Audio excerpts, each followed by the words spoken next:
கண்ட மேன்மைகள் எல்லாம் உன் கரத்தின் ஈவு.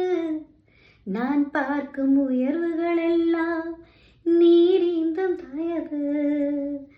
இதுவரை என்னை நீ நடத்தியதற்கு நான் எம்மாத்திரம், என் குடும்பம் எம்மாத்திரம்.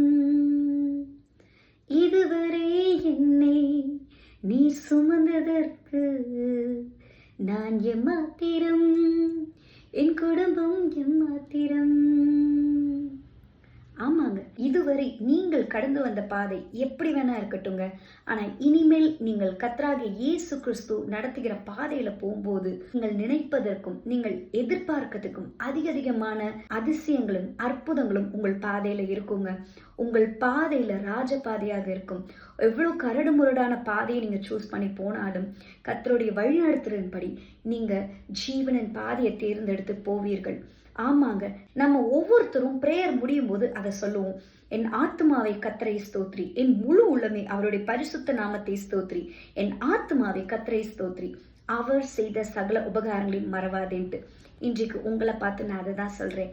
அவர் செய்த சகல உபகாரங்களையும் மறவாதீர்கள். உங்க வாழ்க்கையில என்ன பாதையில நீங்க போயிட்டு இருந்தாலும் இன்றைக்கு தேவன் உங்களுக்கு ஜீவனின் பாதையை கொடுக்கிறாரு, நன்மையின் பாதையை கொடுக்கிறாரு. உங்கள் பாதையை வெற்றியின் பாதையாக மாற்றி தருகிறார். விசுவாசிக்கும் பொழுது நீங்கள் ஜீவனின் பாதைக்குள்ள பிரவேசிப்பீர்கள். கர்த்தர் செய்த சகல உபகாரங்களையும் மறவாதீர்கள். God bless you.